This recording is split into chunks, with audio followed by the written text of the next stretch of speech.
Hello and welcome back to my small little library. In today's video I wanted to try bookbinding because I've seen it quite a bit on YouTube and Instagram in the last little bit, and I have a lot of secondhand paperbacks that maybe don't look as nice anymore, and I do personally prefer the look of hardcovers on my shelves.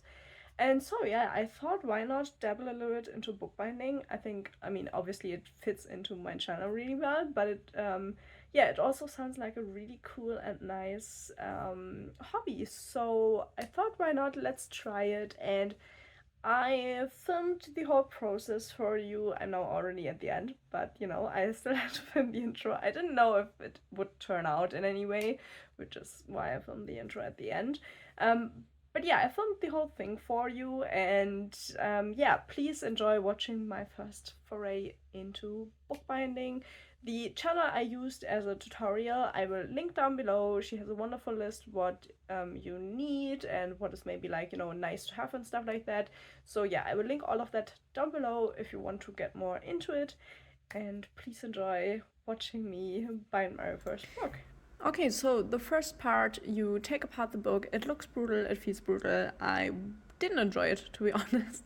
But yeah, obviously that's what you need to do. Then you take some end page paper, some pattern paper with white on the other side.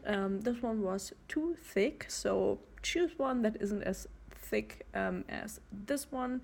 I think in the tutorial I watched they called it decorative cardstock. I don't know what that would be in other countries, but for me it was really hard to find here in Germany. Then you trace the book on the paper because you want your end pages to be as big as the book, with like 3 millimeters of overhang on the folded side, so that your book can open up a little bit more easily. I had to use a different pattern because I did miscut, so what you see now is not what ends up on the book, but obviously the how I did it is the same way. So here you can see I cut it down, put it on the book. Mine had a little bit too much overhang, but it worked out in the end, so that is totally fine.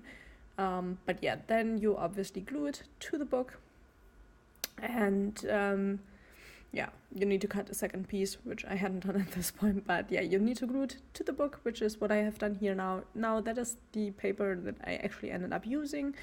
I didn't have two of the same, which was also a mistake on my part, but I had the same pattern with like different colors. So you see the white in the beginning, and then we have the red version at the end of the book. I think that still works, but it wasn't ideal. Then you have to glue some I think it's like mull cloth. You glue that to the back of the spine so that your book is a lot more stable. Sadly, my camera didn't record, so you only get the end of it. And then you have these fabric ends on the top and the bottom of the book. Those are to make your book look prettier from the top. So those you can actually buy online. I bought like a whole bunch in different colors, and then you glue it at the top and the bottom.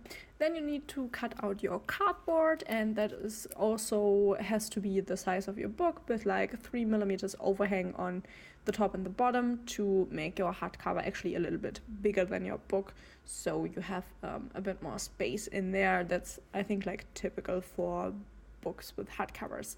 There you can see we have a spine piece and two side pieces. And yeah, that is how it will actually fit. I was just trying everything out each and every time I cut something to make sure that I did it right.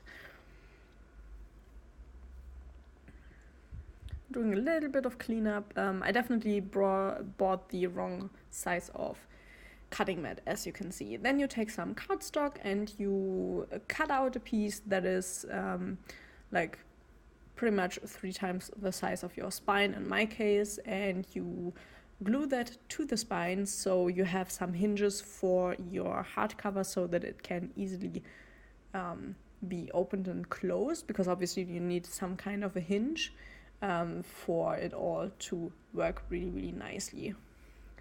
My glue bottle also wasn't the ideal way and size, but you know what.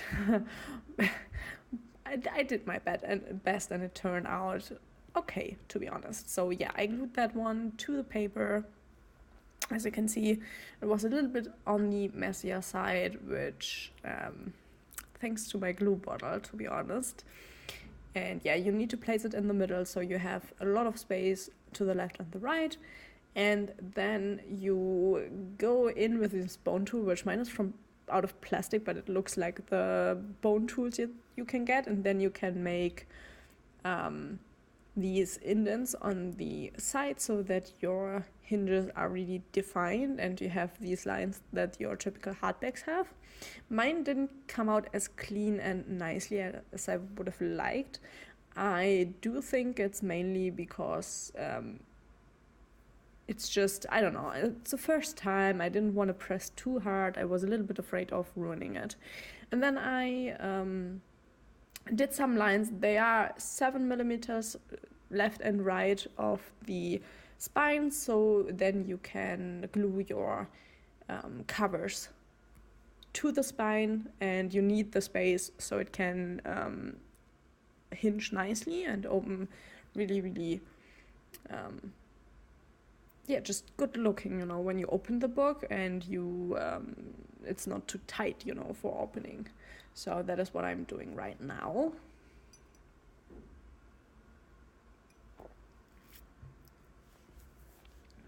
And you need to make sure that obviously everything is even so your book doesn't come out crooked. Which mine was slightly crooked, but nothing too noticeable. And then you go over everything with your bone tool, really make sure everything is even. There are no air bubbles in there, and yeah.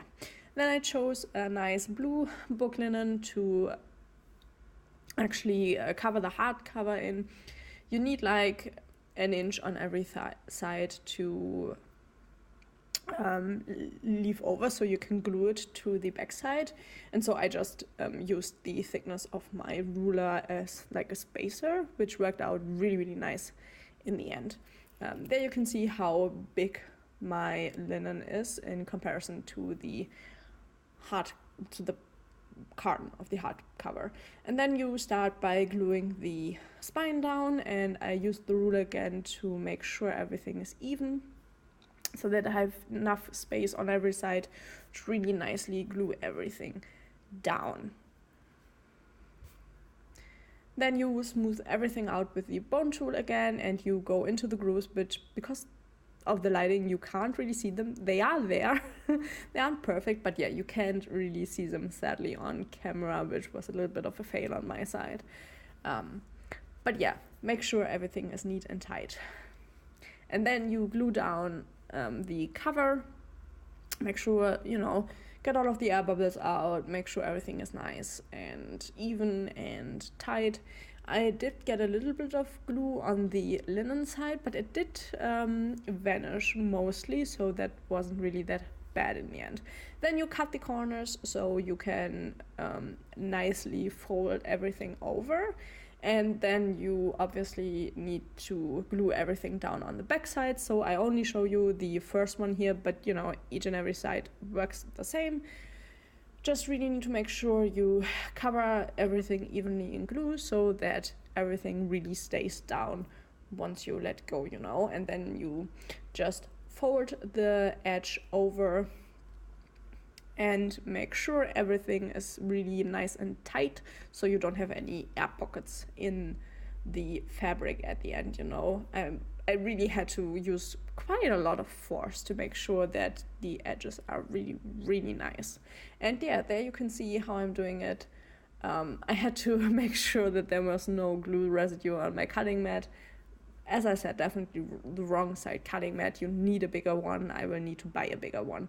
And then you can see I smooth everything down, and with quite a lot of force and pulling on it so that everything sits really, really tight. And you do that to all 4 sides, as you can see. And you can see the glue, it dries down, so you won't see it in the end. But yeah, that is how the hardcover looked without decoration. And then I pretty much made sure I had all of the right sizing for my design, which I then designed in Canva. As you can see, I put in my the size of my cover so that the workspace in Canva would have the right size and I didn't need to do any resizing once I put it into my Cricut.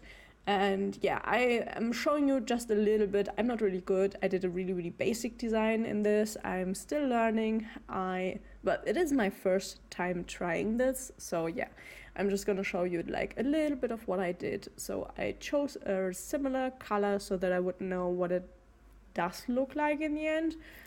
And then I imported a really nice print of the Illuminati.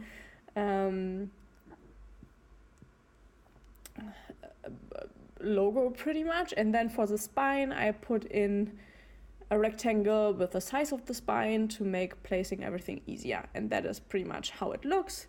Then I put it into my Cricut and put that on, and there you can see the cutting process, and I just looked after it every few minutes. It took quite a bit of time, and because it was the first time using vinyl with my Cricut, I was a little bit nervous of it going well, but it did end up going really well. It cut through the vinyl really nicely, and yeah, getting the vinyl off was a pain in the ass, I tell you that much. But yeah, actually I'm really happy that I bought the Cricut.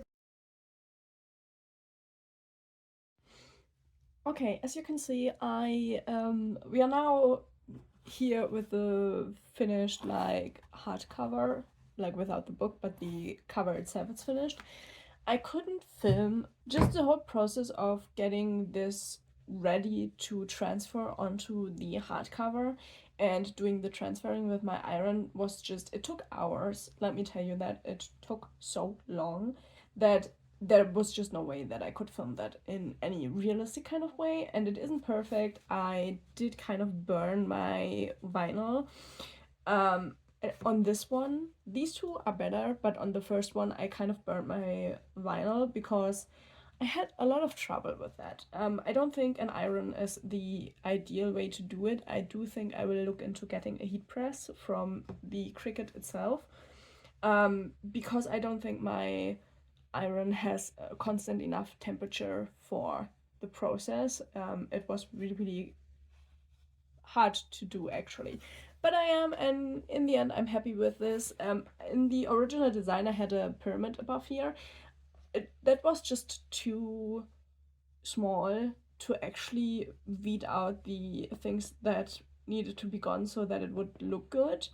And yeah, I couldn't manage that, so I had to remove it completely because it just didn't work out for me. But yeah, this is how the cover is now looking. So the last step is now gluing the actual book back in. So yeah, let's start with that.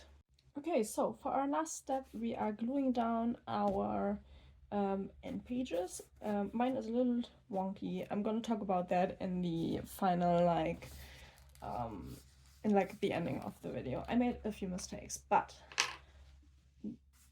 I have everything aligned. Everything should be fine. So we are gluing it down now.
And there we have it. It's now finished with everything. I will throw it under some heavy books so everything can settle down a little bit and really stick together. And yeah, then I will see you in the outro, and yeah, in the bit where I talk about how my whole experience went with bookmaking.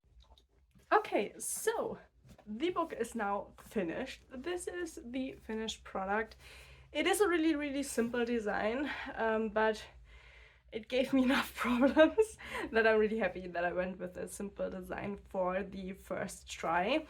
I think it looks okay. It doesn't look perfect by any means. There were a lot of problems, there were a lot of mistakes that I made along the way, but I think I learned quite a bit throughout this journey. And yeah, I do plan on doing this again. It was a lot of fun. But yeah, let's talk a little bit about where my problems were and where pretty much I think I could go better the next time. The first thing is the end papers that I bought were definitely the wrong kind. I also didn't have two of the same, so we now have the same pattern pretty much, but like light in the front, dark in the back. I was a little bit annoyed at myself because I had the right kind, but I lost the link somehow and I can't find it again. So I will have to look into getting end paper for these, for this, and have to get take another look and look at other kinds of paper. This one is just too thick. That makes it kind of hard to work with, and it was also really slippery. This is like a pretty slippery paper, which meant that my cuts aren't even. If you look at the inside, you can see that everything is a little bit crooked, which, to be honest, I don't mind terribly. But yeah, that was a problem. The second problem was that my book was damaged and I didn't realize it. And I pretty much have now the end page here isn't attached to the rest of the book as it should be, and that makes the whole thing a little bit crooked in the back, which is annoying, but that's the reason I took a book that I'm not attached to for the first test. Yeah, but those were pretty much the two biggest problems in the beginning. Also, this space here is a little bit too much, but you know, that's just adjustments that are relatively small. Other than that, I'm actually really happy with how it went. I feel like the fabric that I bought, the linen fabric to do the hardcover, was really nice to work with. I did damage my vinyl a little bit. If you can see this, I burned it because I had problems attaching the vinyl, but that is definitely a user error. I used an iron, even though everything else had used a heat press. I don't know if my iron was just a little bit too low on temperature and then too high, or if it's not even enough, but I had, the back went on perfectly well, the spine as well, but the front I burned a little bit by putting it on. But I don't think it's a terribly big problem. Also, I did too detailed of a design for my first time working with vinyl, and I had a really hard time reading the vinyl to get the finished pattern onto, so that I can transfer it. It took me, I think, 4 or 5 hours to read the whole pattern out, which I kind of wasn't expecting it to take that long, but that is learning by doing, you know. So with the next design it will go better, even though I did a really simple design. I actually think if you have a design that is fuller, or that isn't as sparse as this, the process of taking the outer stuff off that you don't want to transfer would be a little bit easier than what I had actually. But yeah, to be honest, I am actually really proud for my first time trying bookbinding. I have to say the tutorial was wonderful, so once again, I have it linked in the box down below, so you can go there. She's called Spellbound by Sydney, I think. And the tutorial was wonderful. It was really easy to understand and really helpful. She also has a spreadsheet. I bought a lot of stuff from that spreadsheet, and the German equivalent. Obviously, I'm not in the USA, so I couldn't buy the exact same things than she had, which would probably made this even easier. But I had a good guide to what I should get. And yeah, I'm really proud and happy with the end result for, I think, my first try. it came out really well. So yeah, this is the German version of Illuminati, and let me put the video in how the book looked originally so you can compare. I think this one looks a lot better. And yeah, this will now get a place on my shelf. Before it was not on my shelf displaying here, but in my storage room where I keep like the books I don't want to display. And yeah, now it will get on my display shelf and I'm really happy, and this was quite the experience, and yeah, I'm kind of proud of it, I have to say it. It makes me really happy. So yeah, I already have my next project planned, but I will take a little bit of time to research more about the problems that I had now to kind of mitigate those, and then I can hopefully do a better job with the next book, you know. But yeah, all in all, it didn't go terribly bad. It went really nice actually. So yeah, I hope you enjoyed this whole journey. I might make another one of these videos once I've gotten a little bit better and like found my own quirks and just my own way of doing things, and maybe I can then share a little bit more about that. And yeah, I hope you enjoyed it. I hope this was maybe also a little bit helpful. And yeah, thank you for watching, and hopefully I will see you in the next video.